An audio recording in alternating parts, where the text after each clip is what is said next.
여러분, 오늘 우리 가정과 사회를 바꾸는 가장 큰 힘은 바로 비판과 정죄가 아닌 사랑입니다.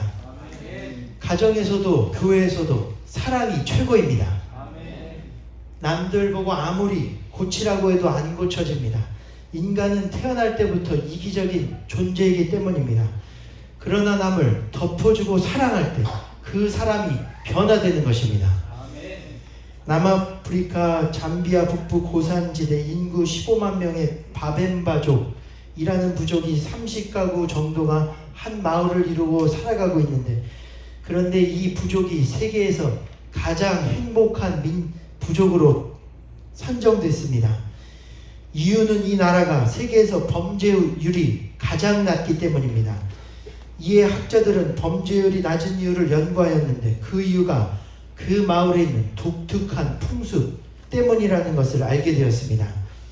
그 풍습은 어떤 풍습이냐? 마을에서 어느 한 사람이 심한 잘못을 하면 일단 그들은 그를 마을 한가운데 세워놓고 온 마을 사람들이 모여 그 사람을 동그랗게 둘러싸은다고 합니다. 그리고 무엇을 시작하느냐? 한 사람씩 돌아가며 잘못에 대해서는 한마디도 이야기하지 않고 지금껏 그 사람이 잘했던 일들, 장점과 미덕들, 이런 이야기입니다. 내가 습지에서 넘어져서 다쳤을 때 그가 나를 부축해 주었어요. 저 친구는 쾌활한 성격이어서 주변의 이야기를 언제나 잘 듣고 웃어줘요. 좋은 화살을 만드는 요령을 나에게 가르쳐 주었어요. 그러다 보면 어느새 그 사람의 눈에는 눈물이 가득해지고 진심으로 잘못을 뉘우치는 가운데 서로 안아주고 문제가 해결되는 것을 볼 수 있다고 하는 것입니다. 그리고 그때부터 그 마을에는 축제가 시작됩니다. 잘못을 저질렀던 사람이 이 기발한 칭찬의식을 통해 새 사람이 되었다고 인정하고 축하하는 잔치를 벌이는 것입니다. 실제로 이 놀라운 칭찬의식은 죄짓고 위축되었던 사람의 자존감을 회복시켜줄 뿐 아니라 범죄자는 진심으로 새 사람이 되어 그 다음부터는 모든 이웃의 사랑에 보답하는 생활을 하겠다는 눈물겨운 결심을 하게 된다는 것입니다. 그렇습니다. 오늘 우리도 남을 비판하기 전에 사랑을 가지고 죄와 허물을 덮어주려고 노력해야 합니다. 그래서 사실 남이 나에게 비판 한마디만 하면 어떻게 됩니까? 내가 고칠 생각은 하지 않습니다. 그 다음부터는 유의주시하여 그 사람이 어떻게 하나 지켜보게 되는 것입니다. 제가 라디오 방송을 듣는데 미국에서 특별히 부부가 가장 많이 이혼하는 경우가 있는데, 그것은 함께 차를 타다 싸워 이혼하는 경우가 많다는 것입니다. 실제로 라디오 방송에 나온 내용입니다. 운전하다 그래서 남편이 실수하면 부인이 화를 내고, 다음에 남편이 부인이 운전하기만을 기다렸다가 부인이 실수하면 더 크게 화를 냅니다. 그러면 그것이 심한 부부싸움으로 번져 이혼까지 가는 경우가 의외로 많다고 합니다. 예전 어떤 아내가 남편이 하도 운전을 험악하게 해서 임신 중 멀미하고 구토까지 했습니다. 그런데 아내가 끝까지 참았습니다. 사랑으로 덮어준 것입니다. 지금까지 그 부부는 아주 행복하게 잘 살고 있습니다. 그 부부가 바로 제 부모님이고 그때 뱃속에 있던 아기가 바로 저입니다. 여러분, 오늘 서로를 뜨겁게 사랑하게 되기를 바랍니다. 뜨거운 사랑만이 남의 허물과 잘못을 덮을 수 있습니다. 본문에도 보면 무엇보다도 뜨겁게 서로 사랑할지 사랑은 허다한 죄를 덮느니라 말씀했습니다. 교회도 남을 품고 덮는 만큼 성장하게 되어 있습니다. 사랑이 크면 클수록 품는 사람도 많아지게 되는 것입니다. 뜨거운 사랑만이 남의 잘못을 덮을 수 있습니다. 사랑은 서로 마음에 맞아 좋은 것이 아니라 잘못을 덮는 것이 사랑입니다. 모든 허물과 잘못도 녹일 수 있으려면 뜨거운 사랑이 필요합니다. 사랑이 크면 클수록 품는 사람도 많아지게 되는 것입니다. 우리는 우리에게 가족이나 주변 사람들이 잘해줄 때만 잘할 때가 많습니다. 이 정도 했으면 됐지 뜨겁게 남을 사랑하지 못합니다. 그러나 바리새인들도 자신을 사랑하는 사람을 사랑한다 말씀했습니다. 회사도 가정도 마찬가지입니다. 내 자식이라도 이해 안 될 때가 많습니다. 그러나 중요한 것은 교회, 직장, 가정에서도 뜨거운 사랑으로 그 모든 것들을 녹여야 할 줄 믿습니다. 내 사랑이 부족하면 하나님께 뜨거운 사랑을 달라고 기도하십시오. 우리에게 가정 안에서 이러한 사랑을 달라고 기도해야 합니다. 중요한 것은 우리 안에 이러한 사랑이 있느냐 없느냐입니다. 뜨겁게 사랑할 때 용서도 할 수 있습니다. 용서라는 것은 용서받지 못할 사람을 용서하는 것입니다. 반대로 용서해야 사랑도 할 수 있습니다. 과거의 것을 실수할 때마다 끄집어내면 절대 변화가 없습니다. 교회도 여러분 어떤 교회가 좋은 교회입니까? 도덕적 기준이 높고 반듯한 엘리트들만 있는 교회가 아닙니다. 서로 덮어주고 용서하는 교회가 최고입니다. 죄인이 와도 이 교회는 모든 잘못을 덮어줄 것 같은 교회이다 느껴야 합니다. 예수님도 내가 의인을 부르러 온 것이 아니라 죄인을 불러 회개케 하려 했다 말씀했습니다. 우리 교회가 그러므로 죄인이 오고 잘못한 사람이 와도 성도들의 사랑으로 감동하여 회개하는 교회가 되기를 소망합니다. 나도 완벽하지 않은데 남에게 완벽함을 요구해서는 안 됩니다. 우리가 흔히 남을 판단할 때는 완벽한 것을 요구할 때가 많습니다. 그러나 사랑은 남의 잘못을 덮는 것입니다. 잘못이 없어서가 아니라 있는데도 없는 것 같이 덮어주는 것입니다. 저희 집에 손님이 갑자기 오실 때가 있습니다. 그때는 제가 어지럽고 장난감 빨래한 거 모두 침대로 가져가 이불로 덮어버립니다. 그러면 손님들이 와서 집이 참 깨끗하시네. 제가 속으로 흐흐흐 잘 모르시는군요. 제가 어지러운 것을 이불로 덮으며 생각하는 것은 우리의 죄도 없는 것이 아닌데 하나님이 마치 없는 것 같이 해주시는 것이 이것이구나 생각했습니다. 우리가 예전 남편, 부모, 자녀가 잘못한 것이 이야기할 때마다 올려할 때가 있습니다. 절대 덮어줘야 합니다. 은혜의 원어적 의미도 덮다라는 뜻입니다. 노아가 술 취해 하체를 벗었습니다. 그때 아들 셈과 야벳이 그것을 전혀 보지 않고 이불로 덮어주었습니다. 그러나 다른 아들 함은 아버지의 하체를 보고 형제들에게 험담했습니다. 노아가 술이 깬 후 자식인데도 함을 저주했고 셈과 야복을 축복해 주었습니다. 여러분, 이러한 사랑의 시작은 가정에서부터 시작되어야 합니다. 요즘 미국과 한국 사회의 가장 큰 문제는 가정입니다. 가정은 하나님이 만드신 최초의 신앙 공동체입니다. 마귀가 마지막 때 가장 공격하는 것도 가정입니다. 여기서부터 자녀들의 가치관과 정서가 흔들리게 사탄은 역사합니다. 가정이 흔들리면 교회도 나라도 흔들릴 수밖에 없습니다. 부모들이 먹고 살기 위해 밤낮 없이 맞벌이를 합니다. 심지어 한국은 자녀들은 공부하다 12시에 들어오고 부모들은 일하러 새벽에 나가니 1년 내내 얼굴도 못 보고 지냅니다. 그러나 그보다 더 중요한 것은 가정에서 사랑하는 일입니다. 비록 가난하고 못 배운다 할지라도 서로 사랑하며 사는 것이 최고임을 가르쳐야 합니다. 역사상 최악의 독재자라고 불리는 히틀러도 사실 그가 그렇게 된 것은 그의 불행한 가정 형편 때문이었습니다.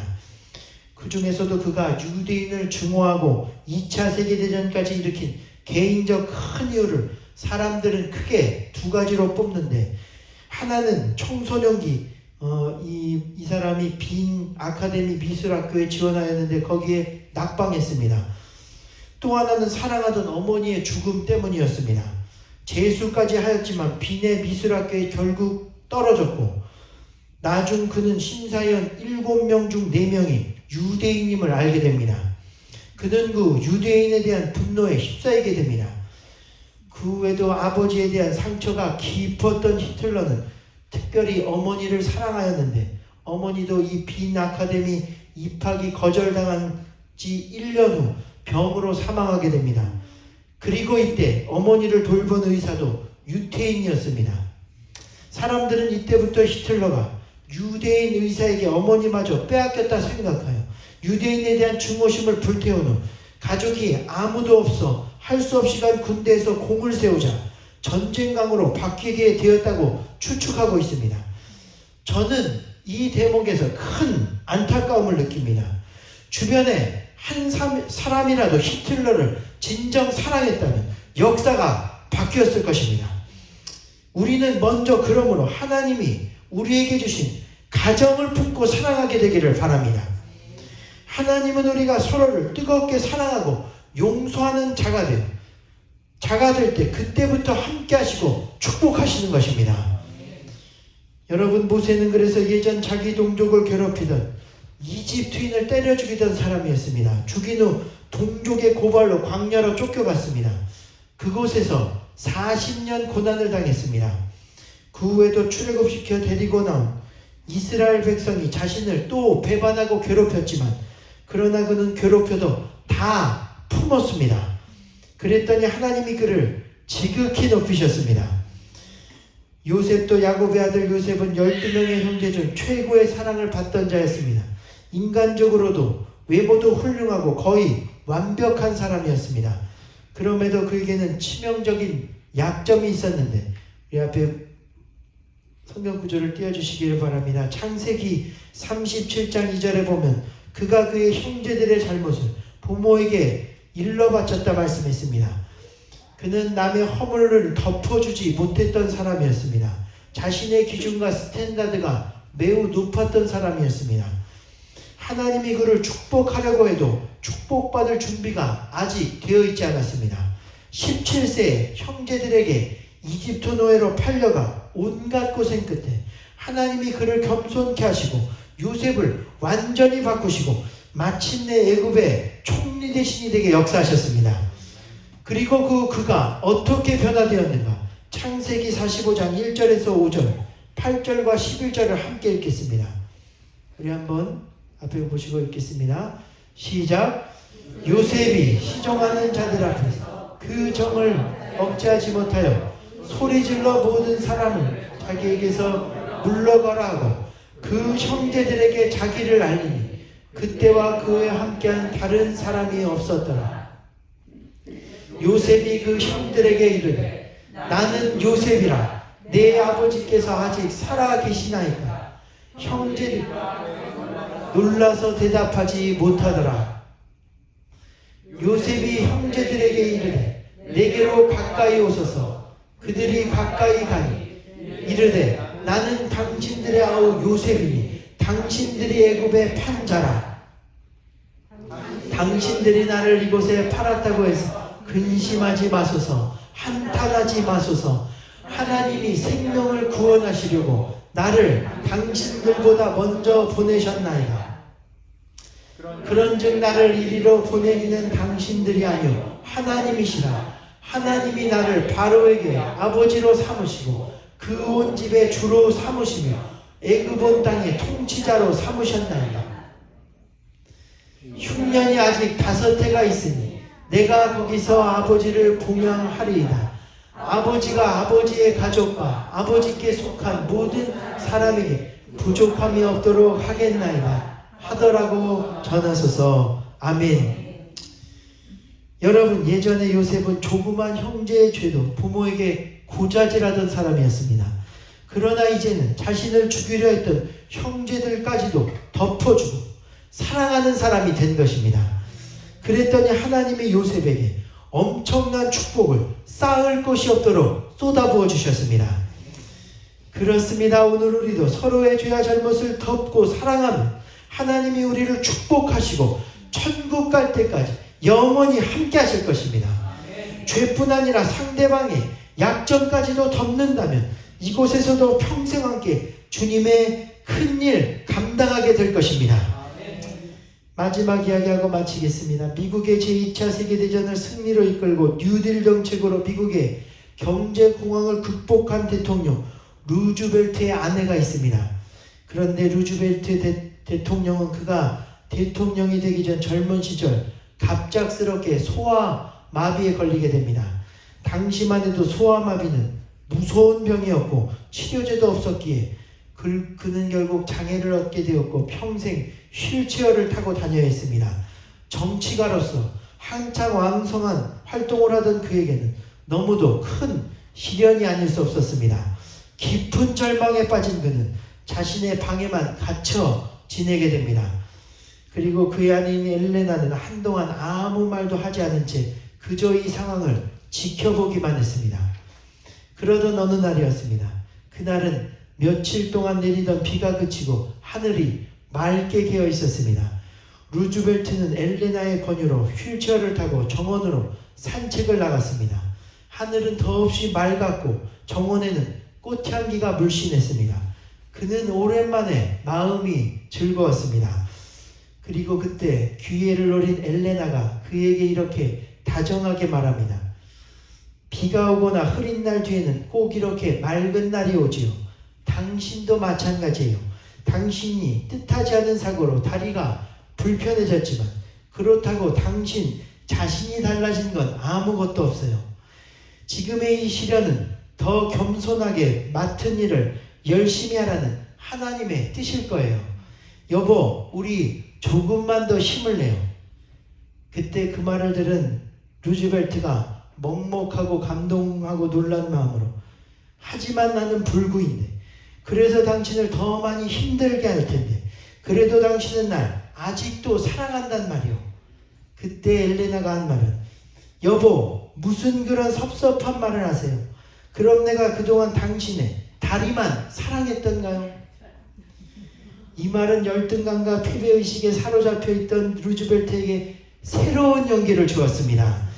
그 뒤 엘레나의 말에 힘을 입은 루즈벨트는 불구를 극복하고 예전보다 더 왕성한 활동으로 미국 대통령의 전무후무한 기록인 4번이나 당선되게 됩니다.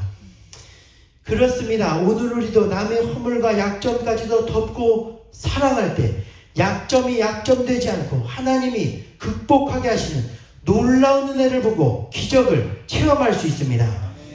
그러므로 이 시간 서로의 잘못과 허물을 덮어주며 끝까지 서로 사랑하여 주님 일 잘 감당하는 저와 여러분이 되시기를 간절히 축원합니다.